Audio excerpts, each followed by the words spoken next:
عن جديد يسعد اوقاتكم مستمعينا عبر الموجة 103.5 وكل متابعينا عبر صفحتنا على الفيسبوك عبر البث المباشر بويار عربي. وصلنا معكم لفقرة الفقرة الأسبوعية القانونية يلي مناقش فيها ومنطرق فيها لأهم المواضيع والمشاكل يلي بتهم الجالية السورية عامة والجالية الكردية خاصة بأوروبا. ومثل العادة ضيفتنا هي الأستاذة المحامية غادة أحمد من ألمانيا، ويلي رح تجاوب على أسئلتنا وأسئلتكم بخصوص موضوع حلقتنا لليوم، واللي هو الكفالة ونظام استخدام الأقارب من الدرجة الثانية إلى ألمانيا. يسعد صباحك أستاذة غادة. صباح النور شيرين، وصباح النور لكل المستمعين. بداية، ما هي الكفالة الشخصية لاستخدام شخص أو عدة أشخاص إلى ألمانيا؟ هلا بالبداية بس بدي أذكر إنه مهم. في طريقتين لحتى نجيب فيهم الأشخاص لألمانيا، طبعا غير اللجوء. عندنا القدوم إلى ألمانيا عن طريق كارت الزيارة، والقدوم إلى ألمانيا عن طريق نظام الكفالة مهم. أو برنامج الكفالة اللي اسمه الأوسنامة بروجرام. طبعا هذا البرنامج كان بس للسوريين وللعراقيين. نعم. بدي أجي للكفالة. الكفالة هي قيام شخص موجود بألمانيا بيقدم طلب لحتى يجيب شخص ثاني أو مهم. أكثر إلى ألمانيا. مهم. يعني هي عبارة عن مستند أو وثيقة بيتقدم فيها هذا الشخص مهم. اللي بيرغب بكفالة شخص، آه، سواء كان بقصد الدراسة أو العمل أو زيارة الأقارب، أو حتى لو كان بقصد العلاج مثلا. مهم. بيقدم فيه للدائرة المطلوبة اللي هي دائرة الأوسلندر بيهولدي، دائرة مكتب الأجانب، نعم. وبتكفل فيه بكافة مصاريف هذا المكفول. مهم. طبعا هذا الشيء وارد بالقانون حسب المادة 66 و 68 من قانون الإقامة الألماني. نعم. ما هي الشروط المطلوبة من الكفيل؟ هلا يمكن الشروط هي عبارة عن شرطين بس. أول شيء إنه الكفيل عنده مصدر دخل فائض. مهم. مصدر دخل فائض مو كافي، يعني فائض عن حاجته. بمعنى إنه دخله كافي بكفي عائلته وبكفي الأشخاص اللي راح يجيبهم لألمانيا، سواء كان شخص أو شخصين. مهم. طبعا هذا يعني إنه المبلغ اللي بيحدده مبلغ الراتب بيختلف. إذا كان متزوج ممكن بيتراوح ما بين 2400 يورو ل 2470، هذا إذا كان متزوج وعنده عائلة. أما مم. إذا كان عزابي ممكن بيختلف، يعني المبلغ راح يتراوح تقريبا ما بين 1700 يورو لل 2000. نعم. نظام آه، تفضلي. في شرط ثاني كمان، انه يكون عنده سكن، يعني سكن مهم. كافي لحتى يستضيف هذا الشخص. لانه المساحه المطلوبه هون 45 متر. لما بده يجيب شخص لازم مساحته تكون اكثر من المساحه ب 15 متر. مهم. طبعا كل ما كان عدد الاشخاص اكثر، كل ما لازم تكون المساحه اكثر. نعم. نظام الكفالة في المقاطعات الألمانية أستاذة غادة. نظام الكفاله مثل ما قلت لك، يعني هو برنامج، يعني صدر طبعا بعد ما صارت أزمة اللاجئين ب 2015، إنه صار في شيء اسمه تجارة البشر. يعني صار هون الموجودين بألمانيا عم يستغلوا هذا الشيء ويجيبوا الأشخاص الموجودين، مش بس بسوريا، يعني بكل المدن الموجودة حوالين سوريا، سواء بالعراق، بلبنان، بالأردن، بمصر، مهم. عن طريق نظام الكفالة. إنه مثلا يقولوا له رح نجيبكم لهون، بعد شهر شهرين رح تقدموا لجوء. طبعا هون لما بيقدموا طلب الكفالة بيقدموا وثيقة للحكومة الفدرالية إنه إحنا رح مهم. نتكفل، او راح نكون مسؤولين عن كافه المصاريف الماليه لهذا الشخص. بعد شهر شهرين بيقدموا طلب اللجوء. فهون المانيا او الحكومه يعني انه عرفت هذا الشيء، او عرفت انه هن عم يستغلوا هاي الثغره بالقانون، نعم. فوقفت هذا البرنامج تقريبا من عام 2016. وقفوا هذا نظام الكفاله. بس شيء جديد صدروا نظام الكفاله او النظام اللي اسمه الاوسنامه بروجرام، اللي بتكفل الشخص لمده 5 سنين. مهم. طيب، المقاطعات التي تسمح بنظام الكفالة أستاذة غادة. هن 5 مقاطعات، هي برلين، هامبورغ، وبراندنبورغ، وبريمن، وهولتشتاين، وتورنتن. هدول مهم. 5 مقاطعات. طبعا هذا ما بيعني انه غير مقاطعات مو مسموح يجيبوا كفالة، بس مهم. نسبة الموافقة او الطلب بتكون اقوى لما بتكون هاي المقاطعات يعني. نعم. أي من المقاطعات قوانينها أسرع وأسهل بخصوص نظام الكفالة؟ عزيزتي، أنا ما فيني أقول إن أي مقاطعة أسهل أو أي مقاطعة أسرع، لأنه هاي إجراءات حكومية ويعني وموظفين. فمثل ما حكيت لك، أنا بحكي دائما إنه القانون الألماني شوي بيروقراطي، يعني بياخذ وبيعطي كثير بالأوراق. مهم. فبقدر أقول إنه مثلا في مقاطعة هي اسمها هامبورغ. هي كانت إنه أهم شيء إنه لازم شخص يكون متواجد بهاي المقاطعة أقل شيء سنة. يعني مو نعم. أنت انتقلت جديد لبرلين صار لك شهر شهرين بدك تجيب أهلك نظام الكفالة، لأ أقل شيء لازم يكون عندك إقامة لمدة سنة. بس في اهم. مقاطعة هامبورغ قالت إنه مثلًا ممكن الإقامة تتراوح بين 6 شهور مثلًا. إمم. فما فيني أجزم أو أقول هاي المقاطعة إجراءاتها أسهل أو أسرع. نعم. ما هو المسموح للكفيل باستخدامه أو باستخدامهم إلى ألمانيا؟ هلأ بالنسبة للأقارب أو الأشخاص هن أشخاص القرابة بالنسبة للدرجة الأولى والثانية، إمم. يعني الآباء، الأجداد، الأبناء، الأشقاء، وطبعًا لازم يقدم دليل إنه هدول يعني في صلة قرابة بيناتهم يعني. نعم. وما هي الدرجة الأولى والثانية المسموح للكفيل باستخدامهم؟ هن الآباء والأجداد، الإخوات، طبعًا هن الدرجة الأولى إن هن الآباء والأجداد والأبناء والأشقاء يعني. والدرجة الثانية؟ نفس الشيء هدول هن. هادون ش كلياتهم. أي شملوا لأن القانون صدر يعني القانون كان واضح يعني قال أشخاص الدرجة الأولى والثانية. اهم. هل المسموح له فقط من الدرجة الأولى لعائلة الكفيل؟ لا لا بإمكانه يجيب ولو حتى 100 شخص من عيلته حتى لو ما كان من العيلة يعني. أها. ممكن يكون صديق العيلة مثلا. أها. أهم شيء إنه شروط الكفالة تكون متوفرة فيه يعني اللي اهم. قلنا لك الراتب اللي يكفيه وزيادة والسكن. اهم. طيب ماذا بشأن الدرجة الثانية والثالثة من العائلة؟ كمان نفس الشيء يعني هو بيعملوا هذا قلت لك إنه هذا شيء صدر بس لإلهم يعني. أها. هل يشترط بس إضافة أها. يعني تفضلي. قالوا إنه ممكن مثلا يقدر يجيب أشخاص تانيين يعني مو من العيلة يعني. اهم. بس اذا كان بده يجيب اشخاص من العائله بده يقدم دليل انه هدول يعني في صله قرابه بيناتهم. اهم. هل يشترط أن يكون الكفيل ألماني الجنسية؟ وهل يجب تجديد الكفالة؟ هلا شرط الجنسيه ما كان مذكور ضمن شروط الكفيل يعني. نعم. يعني ممكن انت تكون عندك جنسيه المانيه او عندك اقامه مفتوحه او اقامه عاديه حتى ممكن تجيب اهلك. بس انت لما الكفيل لما بيكون شخص الماني بيكون يعني مثل ما تقول لك انه يعني آه، تكون مده الموافقه او القبول هاي الطلب بيكون اقوى يعني تكون فرصته اقوى انه يتم الموافقه على الكفاله. إمم. بالنسبه للشطر الثاني من سؤالك هل انه هل يجب يجب تجديد الاقامه.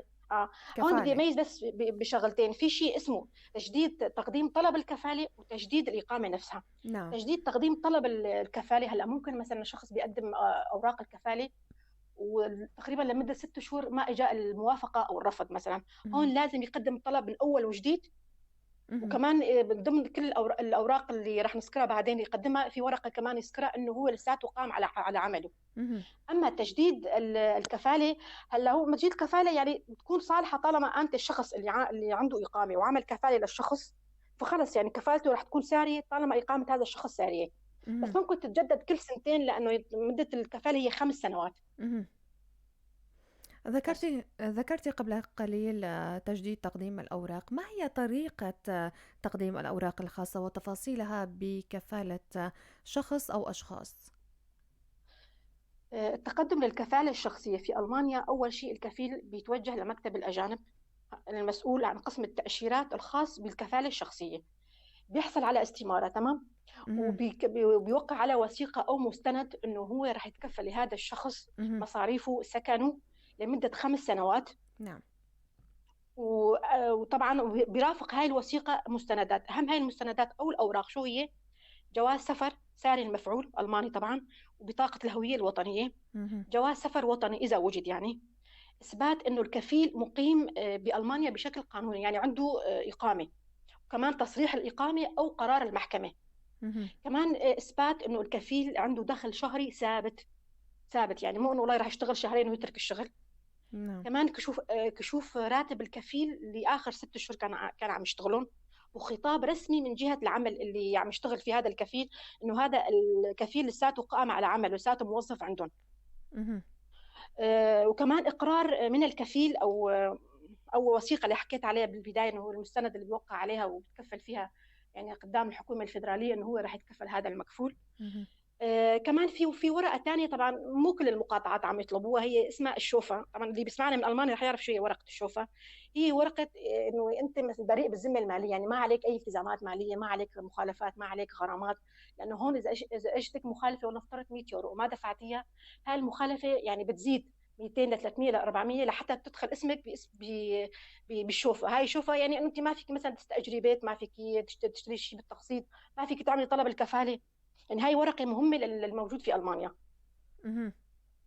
وأهم شيء كمان بعد ما يجهز الأوراق كلياتهم، بيرسل خطاب الكفالة الشخصية إلى الشخص المكفول عن طريق البريد الرسمي، طبعًا بيكون موقع من قبله. أعتقد هدول هاي أهم الأوراق. اهم. هنا نود أن نعرف منك أستاذة غادة الأوراق التي يحتاجها المكفول في الداخل. آآ أهم الأوراق أعتقد صورة شخصية عدد 2، إمم. إخراج قيد، بيان عائلي، لقاح شلل الأطفال. طبعًا هاي الأوراق لازم تكون مترجمة للغة الألمانية من قبل ترجمان مُحلّف اهم. ومُصدّق من قبل الوزارة الخارجية. كمان ممكن يعني هاي الأوراق اللي بشكل عام هاي المطلوبة. ممكن المقاطعات يعني تطلب أوراق تانية مثلًا، أمّا إذا بدك تعمل كفالة لسبب العلاج، فلازم كمان تقدّم الأوراق والتقارير الطبية اهم. الموجودة معك. وكل ما كانت أوراقك ملفاتك أوراق قوية، بيكون فرصتك للموافقة على الكفالة أقوى. اهم. بعد قدوم ال الكفول أو الكفولين مثلًا إلى ألمانيا، هل يحق لهم تقديم اللجوء؟ طبعًا المكفول مجرد دخوله للأراضي الألمانية من حقه إنه يقدّم اللجوء.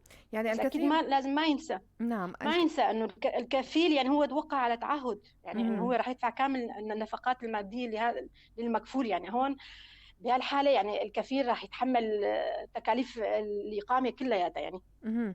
الكثير من العائلات يعني قدمت اللجوء من خلال نظام الكفيل. هل هناك إشكالية، عقوبة، غرامة بشأن ذلك بحق الكفيل؟